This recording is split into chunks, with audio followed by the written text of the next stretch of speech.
Hello everyone, welcome to the Feedage academy. आप सभी का बहुत बहुत स्वागत करता हूं। मैं कपिल शांडिल्य। आज की करंट अफेयर की क्लास में सितंबर हम शुरू कर चुके हैं और सितंबर के 30 क्वेश्चन हम डिस्कस कर चुके हैं। डेली हम 20 क्वेश्चन कंप्लीट करते हैं। ठीक है, तो 20 क्वेश्चन को डिस्कस करेंगे आज भी हम। तो जो बच्चे पहली बार आए हैं और हमारे साथ केवीएस की या डीएसएसबी की किसी भी टीचिंग एग्जाम की तैयारी करना चाहते हैं तो हमारे चैनल को सब्सक्राइब कर लीजिए। या फिर अगर आप किसी अन्य एग्जाम की भी तैयारी कर रहे हैं तो करंट अफेयर्स के लिए हमारे चैनल को आप सब्सक्राइब कर सकते हैं। यहाँ पर ये एडिशन करना रह गया या ईवीएस की क्लास नहीं है, करंट अफेयर की क्लास है। तो आप सभी का बहुत बहुत स्वागत है। Very good morning to all of you. उठ जाइए और क्लास को शुरू करते हैं। आप हमारे साथ तैयारी करना चाहते हैं, हमारी फीडियाज एकेडमी की ऐप को डाउनलोड कर सकते हैं गूगल प्ले स्टोर से।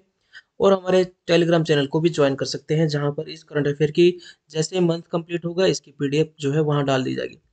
बेस्ट 150 क्वेश्चन जो होते हैं मंथ के, उनको हम कलेक्ट करते हैं और वही हम डिस्कस करते हैं। ठीक है, तो ये पीडीएफ कोर्स में तो ऑलरेडी हमने डाल दी है। तो कोर्स के बच्चे तो ये चीज़ें रिवाइज कर चुके हैं, तो यहाँ पर अपना टेस्ट दे सकते हैं। ठीक है, तो शुरू करते हैं। और कुछ बच्चों ने पूछा था कि सर आपने क्या क्या क्वालिफाई किया हुआ है, आपकी क्या क्वालिफिकेशन है। मैं आपको बताता हूँ कि मैंने ग्रेजुएशन बीएससी मैंने की हुई है। ठीक है, उसके बाद जो मेरी पीजी है वो मैंने हिस्ट्री से की हुई है। तो मेरा मतलब डिसिप्लिन जो है वो मेरा मिक्सअप है। तो पीजी में आप में मुझे अगर देखेंगे तो बिल्कुल डिफरेंट फील्ड में पाएंगे।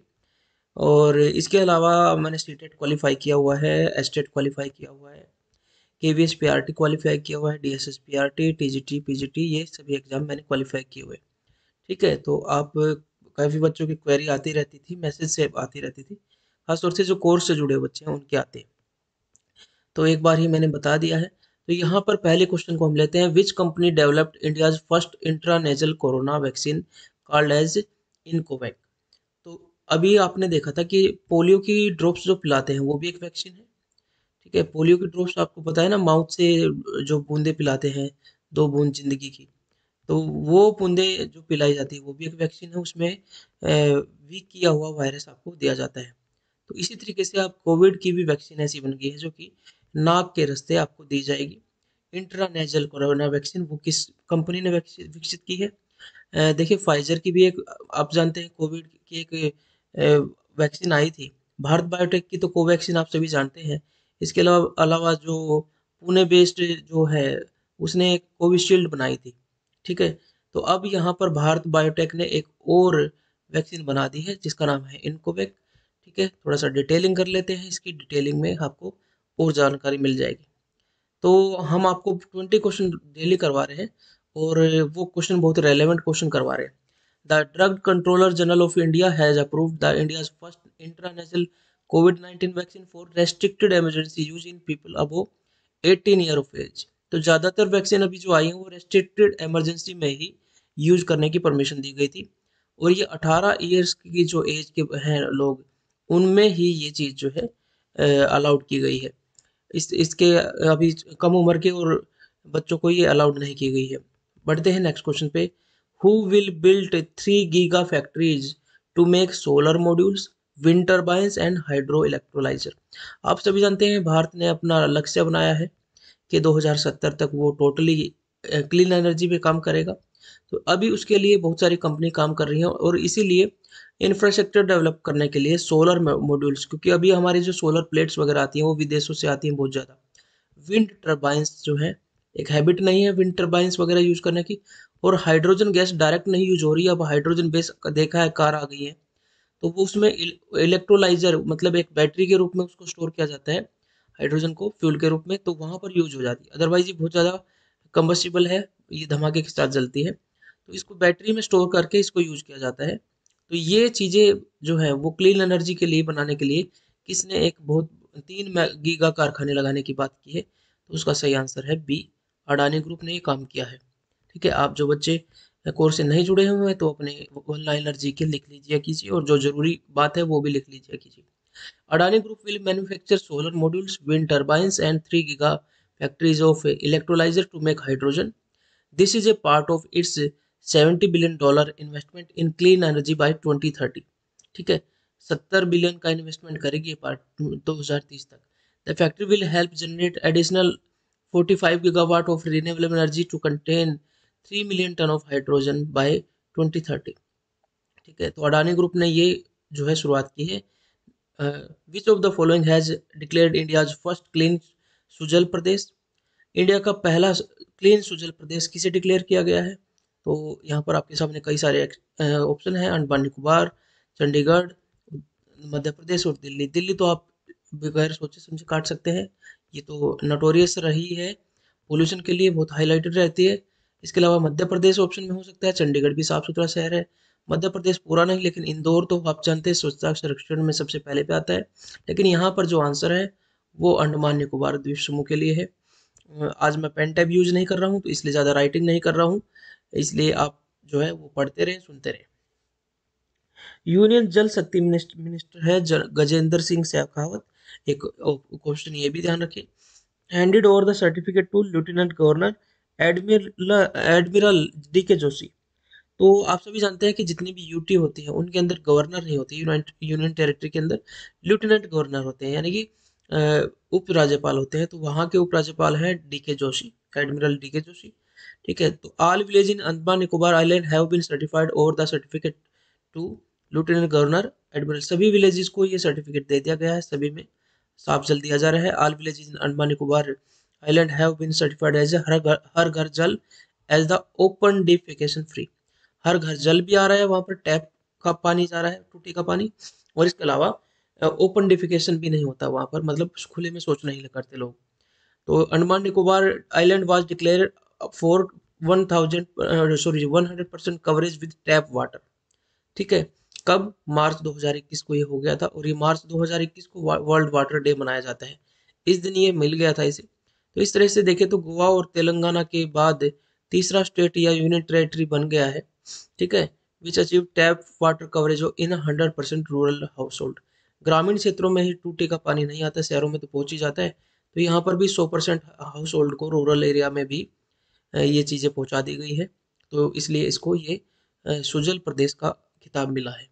ठीक है, in which of the following states will a state level institute will be set up online of NITI Aayog. आप सभी जानते हैं योजना आयोग की जगह हमने नीति आयोग बनाया, और योजनाएं अब जो है वो स्टेट बनाएंगे मिलके। पहले योजना आयोग बनाता था, सेंटर बनाता था, तो स्टेट को सूट नहीं करती थी, तो इसलिए नीति आयोग का निर्माण किया गया। अब ये गाइडेंस का काम करेगा, योजनाएं खुद बनाएगा हर स्टेट अपनी। तो इसी योजना आयोग के तर्ज पर एक राज्य स्तरीय संस्थान बनाने की बात किस राज्य के बारे में हुई है? वो महाराष्ट्र में हुई है। ठीक है, तो महाराष्ट्र ने ये चीज़ डिसाइड की है कि हम भी नीति आयोग जैसा एक थिंक टैंक, एक गाइडिंग प्लेटफॉर्म को डेवलप करेंगे। On September 18 NITI Aayog CEO जो चीफ एग्जीक्यूटिव ऑफिसर हैं, जिनका नाम है Parameswaran Iyer, and other expert had made a presentation on how the commission will assist Maharashtra in bringing about change in various sectors। और deputy CM वहाँ के हैं CM Fadnavis said that the finance department of the state government is fully prepared for this institute। वो बनाने के लिए बिल्कुल तैयार है। State level body will be set up on the lines of Niti Aayog to carry out comprehensive data analysis and take studies decision for change in various sector। तो यहाँ पर आपको डिटेलिंग भी अच्छे से हो गई है।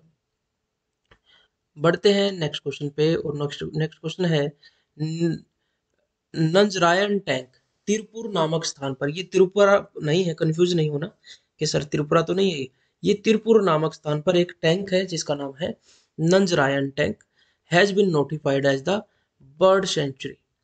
इसे पक्षी अभ्यारण्य के रूप में अभी नोटिफाई किया गया है, अधिसूचित किया गया है। It is located in which state of India? Maharashtra, Tamil Nadu, Himachal Pradesh और केरला। तो इसका सही आंसर है तमिलनाडु में। ठीक है, तो तमिलनाडु में ये नंजरायन टैंक नाम से एक स्थान है, जिस टैंक मतलब वहाँ पे सीधी सी बात पानी भरा होगा, तो उसको डिक्लेयर किया गया है तमिलनाडु गवर्नमेंट के द्वारा। तिरुपति डिस्ट्रिक्ट में 7th बर्ड सेंचुरी होगी ये स्टेट की under wildlife protection act. तो tank is locally known as Sarkar Periyam पल्लेयम tank. इसको सरकार पेरियम पल्लेयम टैंक भी कहा जाता है। ठीक है, और ये कहाँ पर है? It is located at the junction of Tiruppur north and Uthukuli taluk. तो यहाँ पर ये प्रेजेंट है। Which union ministry is associated with the criminal procedure identification bill? बीच बीच में क्रिमिनल प्रोसीजर आइडेंटिफिकेशन बिल जो है उसको मॉडिफाई किया जाता है, और ये बिल संसद में पास किया जाता है, उसमें कुछ चीज़ें चेंज की जाती है। तो ये CRPC जो है ये किससे रिलेटेड है, कौन सी यूनियन मिनिस्ट्री से रिलेटेड है, ये बात है। तो इसका सही आंसर है मिनिस्ट्री ऑफ होम अफेयर्स, और हमारे होम मिनिस्टर कौन है, अमित शाह। अच्छा, इसकी डिटेलिंग नहीं दी गई है, चलिए अगले क्वेश्चन पे चले जाते हैं। Which airport has been named after the great freedom fighter Shaheed Bhagat Singh.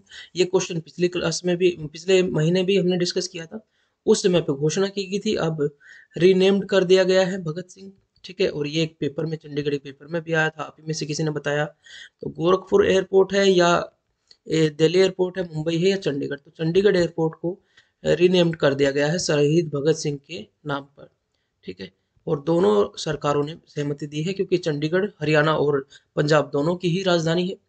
On 25 सितंबर 2022, क्योंकि ये यूनियन टेरिटरी है तो सेंटर ने ही किया, PM Modi announce the that the Chandigarh airport will be named after शहीद भगत सिंह।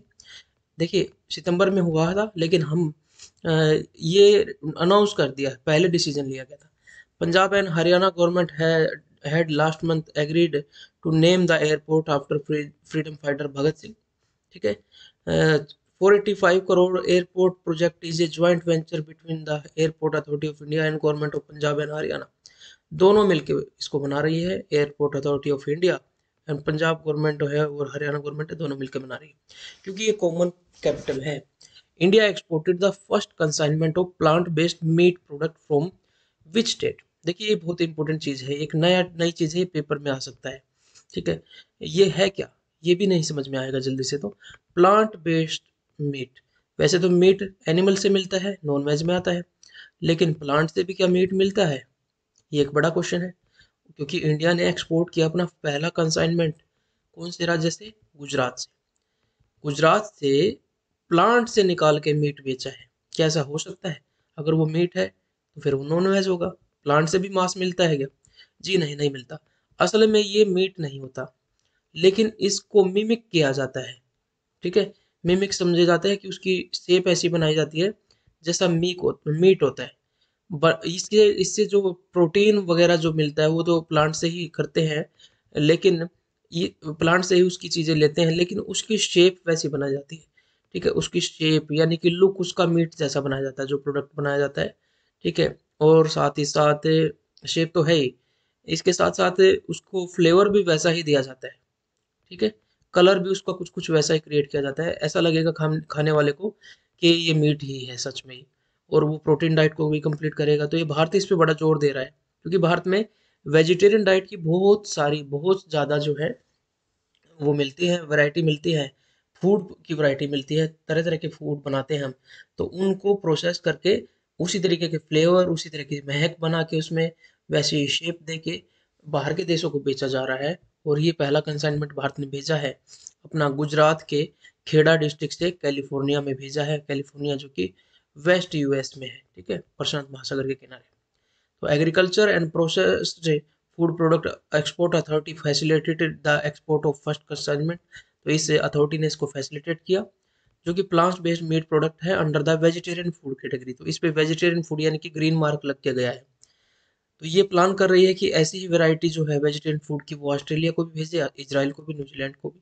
क्योंकि आप सभी जानते हैं कि मीट ज़्यादा खाना भी ठीक नहीं है, और बहुत सारी बीमारियां भी आपने देखा है कि जैसे स्वाइन फ्लू है, बर्ड फ्लू है, और कोविड वैक्सीन का, कोविड कोरोना का भी कह रहे हैं कि कुछ खाने पीने से हो गया होगा शायद।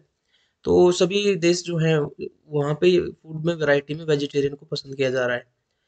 अब बात आती है, which state has build a memorial named abode of unicorn for rhino using ash.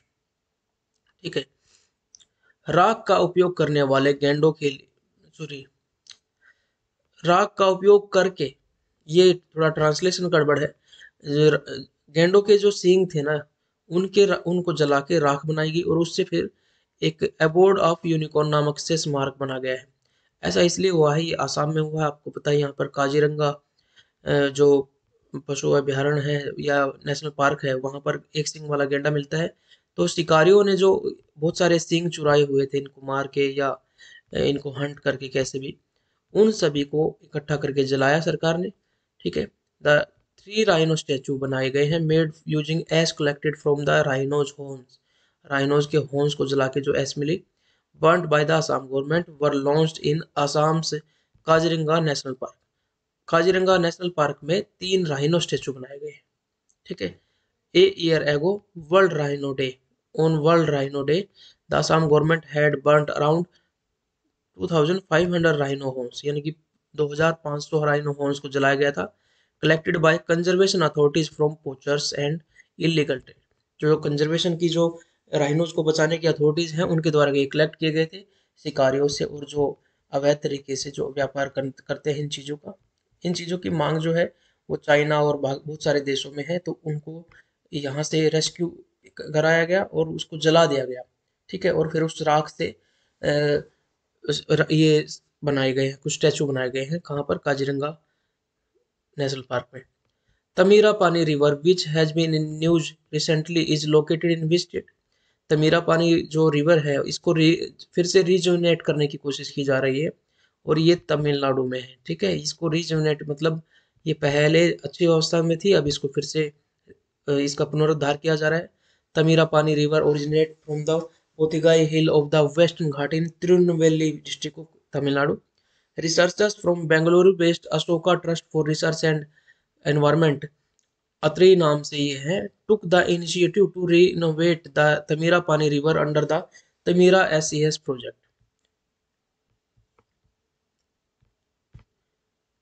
On which date did the live streaming of proceeding of constitutional bench of Supreme Court begin? ये डिसीजन लिया गया था 2018 में। दीपक मिश्रा नाम से chief justice of India थे, उन्होंने ये डिसीजन लिया था कि जो इम्पोर्टेंट हियरिंग होगी, खासतौर से जो कॉन्स्टिट्यूशनल बेंच है, जो संविधान पीठ है, जो संविधान के बारे में अगर कोई केस आता है उस पर कार्रवाई करने वाली, उसका सीधा प्रसारण किया जाएगा। ठीक है। तो ये इस साल शुरू हो गया है 27 सितंबर को। ठीक है। और थोड़ी डिटेल आपको बता देते हैं कि आप अगर ये देखना चाहते हैं, इससे क्या होगी, पारदर्शिता आएगी और लोगों में जागरूकता भी बढ़ेगी कि कोर्ट में क्या चल रहा है, किस मुद्दे पर क्या बात कही गई, संविधान के बारे में क्या बात कही गई। For the first time the proceeding of constitutional bench of supreme court were broadcast live. The hearing of constitutional bench of supreme court can be seen on the official platform webcast.gov.in। ठीक है। ये website पे जाके webcast.gov.in पे जाके आप constitutional bench की hearings को लाइव देख सकते हैं, या पहले की हियरिंग्स हुई हैं उनको भी देख सकते हैं। ठीक है। नेशनल इंफॉर्मेटिक्स सेंटर जो है वो इसको हैंडल कर रहा है। ठीक है। ज़्यादातर गवर्नमेंट की जो इंफॉर्मेटिक्स सेंटर जो है ज़्यादातर इंफ्रास्ट्रक्चर यही प्रोवाइड करता है। In 2018, then Chief Justice Deepak Mishra had delivered a landmark verdict on the live telecast or webcast of important Supreme Court proceedings। उन्होंने कहा था कि इम्पोर्टेंट जो सुप्रीम कोर्ट की जो इम्पोर्टेंट प्रोसीडिंग है उनका लाइव वेबकास्ट जो है लाइव वेबकास्ट करना चाहिए। Tiger will be brought back to the Madhav national Park after nearly 60 years। Madhav national Park is located in which state? अब इसमें कंफ्यूज नहीं होना कि सर जी वो तो कूनो नेशनल पार्क था। जी नहीं, हम टाइगर की बात कर रहे हैं ना कि चीता की। टाइगर तो हमारे देश में ऑलरेडी है, लेकिन कुछ नेशनल पार्क में वो खत्म हो गए थे, तो उनको उनको वापस वहाँ पे बसाया जा रहा है। क्योंकि ऐसा इसलिए किया जाता है, मान लीजिए कहीं किसी नेशनल पार्क में कोई महामारी फैल गई तो सारे टाइगर मर जाएंगे, तो बेटर है कि उनको बहुत सारे नेशनल पार्क्स में रखा जाए, ताकि अगर किसी एक जगह पे दिक्कत होती तो बाकी जगह वो सर्वाइव कर ले। तो टाइगर्स कुछ नेशनल पार्क्स में, माधव नेशनल पार्क में जो है एक्सटिंक्ट हो गया था 60 साल पहले, तो ये माधव नेशनल पार्क मध्य प्रदेश में है। इसके अलावा जो कूनो नेशनल पार्क मैंने कहा वो तो अफ्रीकन चीता हम लेके आ रहे हैं नामीबिया से और साउथ अफ्रीका से, उसके लिए है। Tiger will be brought back to Madhav national park in Madhya Pradesh. The tiger will be brought back from Panna, Bandhavgarh and Satpura national park. इन जगह से लेके आ जाएगा। ये बांधवगढ़, पन्ना, सतपुड़ा ये भी मध्य प्रदेश के अंदर ही है, और यहाँ से इनको माधव नेशनल पार्क में शिफ्ट किया जा रहा है। 5 tiger will B relocated from 3 state national parks with the approval of national tiger conservation authority की अप्रूवल से ये किया जा रहा है। In first phase, the 3 tigers, only one male and 2 female will be brought to। पहले इनको लेके आया जाएगा, फिर उसके बाद और भी लेके आए जाएंगे। जैसा लगेगा कि कंफर्टेबल है तो आप बाकियों को भी लेके आया जाएगा। ओलंपिक गोल्ड मेडलिस्ट हैं नीरज चोपड़ा। इन्होंने अभी गिफ्ट कर दिया है अपना जो historic Tokyo Olympic gold medal winning javelin जो है। आपने देखा था कि वो जेवलिन जो है वो ओलंपिक गोल्ड मेडल विनिंग जो था, वो काफ़ी मतलब एक प्रीशियस चीज़ है। तो ओलंपिक म्यूजियम को ये गिफ्ट कर दिया है, बहुत सारे खिलाड़ियों ने वहाँ पर चीज़ें गिफ्ट की हैं ओलंपिक गेम्स को के लिए डेडिकेट करके एक तरह से। तो यहाँ पर ये जो सिटी है वो लुसान लुसान में है। लुसाने भी कह सकते हैं, लुसान जो सिटी है इसमें इसको इन्होंने डोनेट कर दिया है। और इन्होंने, आपको पता है कि भारत का पहला गोल्ड मेडल जीता है जेवलिन थ्रो में। Olympic gold medallist Neeraj Chopra has gifted his historic Tokyo Olympic gold medallist javelin into the Olympic museum in Lausanne. ठीक है, ये म्यूजियम काफ़ी पुराना है, 120 ईयर्स के का कलेक्शन इसके अंदर है। और जो अभिनव बिंद्रा ने, भारत का फर्स्ट इंडियन जिसने गोल्ड मेडल जीता था राइफल शूटिंग में, तो उसकी राइफल भी वहाँ पर ही है जो 2008 में बीजिंग में उन्होंने जीता था। Colin de Grandhomme announced his retirement from international cricket on August 31st, 2022. Belong to which country? तो आप अगर क्रिकेट देखते हैं तो आंसर बता ही देंगे। कोलिन डी ग्रैंडहोम एक अंतर्राष्ट्रीय क्रिकेट खिलाड़ी है। इन्होंने अपने संन्यास की घोषणा कर दी है। न्यूजीलैंड के हैं, ऑस्ट्रेलिया के हैं, श्रीलंका के हैं या अफगानिस्तान के हैं? तो सही आंसर हमारा है न्यूजीलैंड, ए आंसर हमारा है। थोड़ा सा डिटेलिंग करते हैं, ये ऐसे क्वेश्चन आते ही हैं, आप सभी जानते हैं। New Zealand all rounder Colin de Grandhomme announced his retirement from international cricket on 31 August. तो इन्होंने 29 टेस्ट 45 ओडीआई, ये तो नहीं जितना इम्पोर्टेंट है, लेकिन ये न्यूजीलैंड की जो है आईसीसी वर्ल्ड टेस्ट चैंपियनशिप में भी ये पार्ट रहे थे। Not so important. Which of the following cricketer announced his retirement from all form of cricket in सितंबर? इनमें से किस खिलाड़ी ने अब क्रिकेट के सभी रूपों से सेवानिवृत्ति संन्यास ले लिया है? तो हरभजन सिंह तो देखो बहुत पहले ये चीज कर चुके हैं, तो हरभजन सिंह तो हम रखेंगे नहीं, रिसेंट की बात हो रही है। तो सुरेश रैना हमारा सही ऑप्शन होगा। सुरेश रैना ने ऐसा किया है। आपको न्यूज़पेपर पढ़ने की हैबिट रहेगी तो ये चीजें वैसे भी आप आंसर निकाल देंगे। Where is the 61st edition of Subroto cup international football tournament being held from September 6? Subroto Cup जो है वो कहाँ पर हो रहा है? और उड़ीसा, महाराष्ट्र, तमिलनाडु और दिल्ली? तो सही आंसर है दिल्ली। दिल्ली में ये हो रहा है और सुब्रतो कप फुटबॉल से रिलेटेड है, ये भी एक चीज़ याद रखें। सुब्रतो कप फुटबॉल से रिलेटेड है, दिल्ली में ये हो रहा है। Subroto cup international football tournament begin on 6th of September 2022. 61st edition of tournament will be held at 4 venue in Delhi. Delhi के 4 स्थानों पे होगा ये। और फर्स्ट मैच जो हुआ वो एनसीसी वर्सेस चंडीगढ़ हुआ है। इंपॉर्टेंट है सारे क्वेश्चन, बिल्कुल आने वाले क्वेश्चन है सारे के सारे। 68th नेहरू ट्रॉफी बोट, देखिए बोट रेस जो होती है यहाँ पर, आपने ये खासतौर से जो एक मूवी आई थी अभी रिसेंट में, बागी मूवी, उसमें भी देखा होगा। एक नेहरू ट्रॉफी होती है जो कि बोट रेस होती है। Was held as Punnamada lake in which state in सितंबर 2022? आपने बागी मूवी में देखा था बार बार बारिश होती थी, तो केरला में बहुत ज्यादा बारिश होती है, Kerala is the right answer. Punnamada झील में 68वीं नेहरू ट्रॉफी होती है। नेहरू ट्रॉफी किस खेल से संबंधित है? नौका दौड़ से संबंधित है, ये भी एक क्वेश्चन अलग से पूछ सकते हैं। In Kerala, the 68th Nehru Trophy boat race was held at Purnamada Lake in Allappuzha district on 4th of September 2022. Which of the following state will host Ranji Trophy match for the first time in December 2022? कौन सा ऐसा राज्य है जो पहली बार Ranji trophy की मेजबानी करेगा? तो इसका सही आंसर होगा सिक्किम। सिक्किम वो पहला स्टेट है जो पहली बार, वो स्टेट है जो पहली बार मेजबानी करने वाला है इन चारों में से। बाकी सब पहले भी मेजबानी कर चुके हैं। In December 2022, Sikkim will host Ranji Trophy match for the first time at the Mining Cricket Ground near Rangpo. The state will welcome 3 teams from Northeast Mizoram, Manipur and Arunachal Pradesh. तो यहाँ पर और भी team है, 3 team और हैं जो कि नॉर्थ ईस्ट से यहाँ पर आएंगी। Who on September 8, 2022 became the first Indian player to win the Diamond League final title?